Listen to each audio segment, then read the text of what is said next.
So this is Cajun. He's 23, Tennessee walking horse.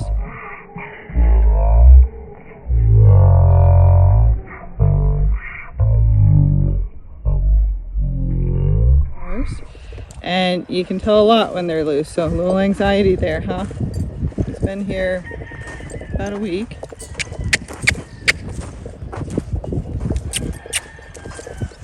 You can see he's on the Pacey side, but he can canter. But see how he went right into a pace? So when you're looking at horses, it's much harder for the Pacey ones to canter. And if nobody spent time in the arena teaching them, then a lot of times they can't do it that well.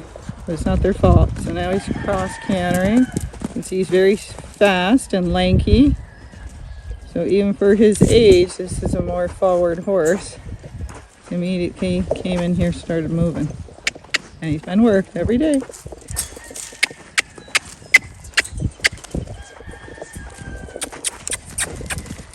So he's cantering on the correct lead, but see, that'll look a lot different than when you saw Minnie cantering, who was on the trotty side, or Zorro, who's also on the trotty side cantering. So forward horses like this, you want to come in and move them, but you don't want to chase them too much. You'll just make them hotter. So you just want to move, get some energy out, and then focus them on a job like lunging. So that's a trot.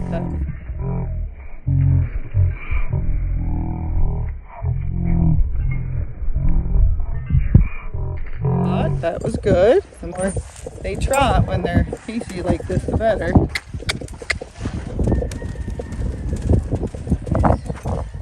And it helps to build up their back with the, when they trot. I have been trotting them over the poles you see over there. You saw me take the trippy horse through. That will help this horse's balance. So there he's cross cantering, so on the wrong lead behind. Again, normal for lateral or pacey horses. Beautiful trot.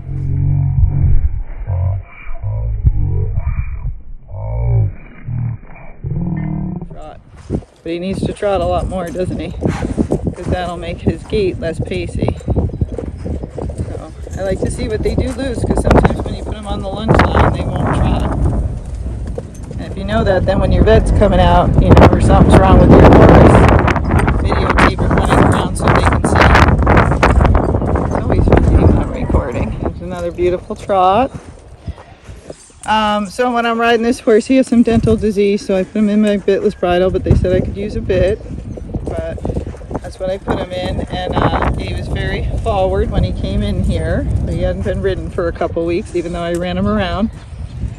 And so I'm just going to work on walking, getting him to relax and not be tense, because the tenser he is, the more he's going to be pacey. So many of the sluggish horses, they're better with a horse in here because it makes them run around. And then the more anxiety horses like this, a little anxiety, that's why he saw that horse Zorro over there. He said, like, you were down at my end before and I miss you. When you put a horse in with them, then a lot of times they won't run as much, because that other horse will help them to be calmer. And you know, a lot of horses, some are very attached to other horses and some are not so much. So each horse is different. You won't know that unless somebody tells you that ahead of time. And these are the horses, if you canter them up the hill and don't teach them how to canter correctly, they're most likely going to cross canter, and here and there they'll get the correct lead in the back, so it'll feel like the horse is bucking or kicking out, but it's because they're more lateral, so it's more comfortable for them to be on the wrong lead behind, but it's not more comfortable for you. So that's why I spend all this time in the arena trying to help these horses canter, but at 23 that's different. You know, his muscles are a little bit different, so it would be harder, and I don't want to torture his 23-year-old. So we'll just see what we can get out of him. Okay, so I'm here with Cajun. This is the 23-year-old Tennessee walk-in horse. And what are we going to do? We got the bitless bridle on because he has an issue with his teeth. And we're going to get on and do lots of walking and patterns and just try to get him to relax and not to pull on the bridle and to go slow, because he likes to go fast. He likes to put his head down, but then he yanks on me.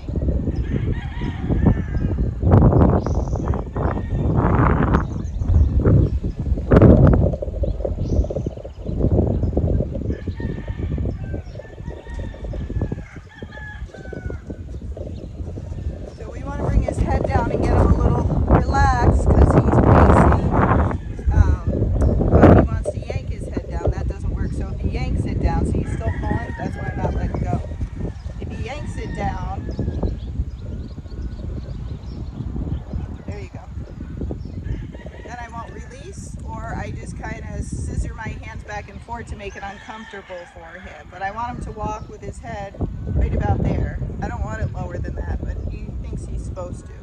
So lots of circles, lots of patterns.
Okay, so that's much better than it was yesterday.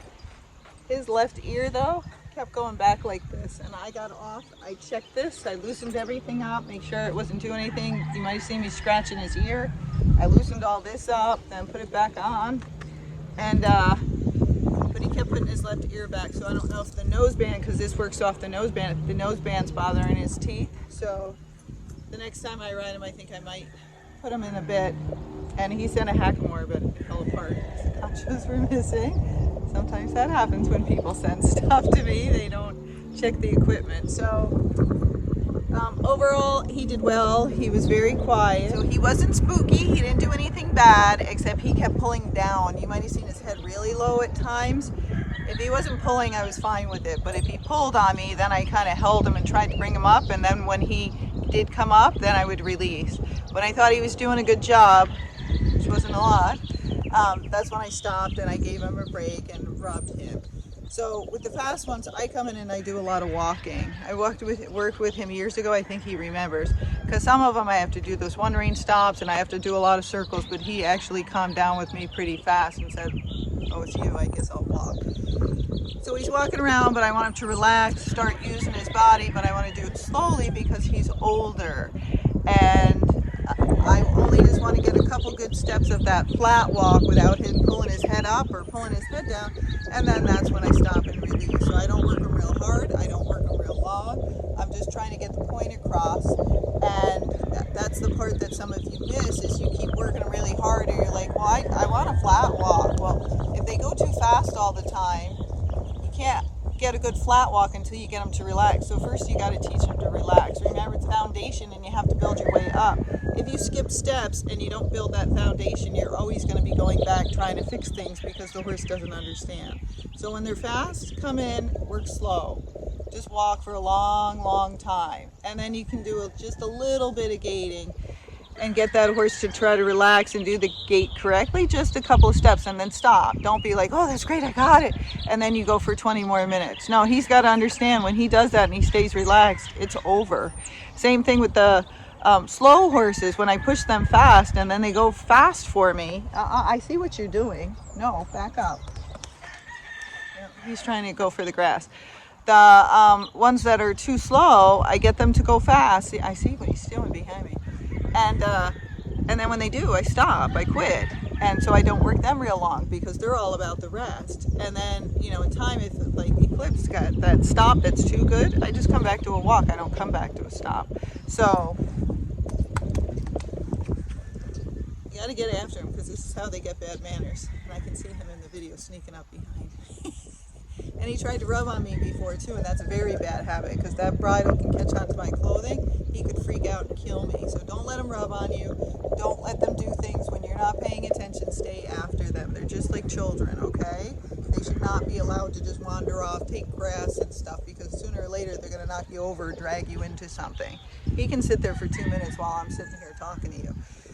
So the ones that are fast, go slow, work on slow for a long time, and then just do a little bit of gaiting and try to get a decent gait where they're not pacing, and that's when you quit. You're like, that's great, and you quit.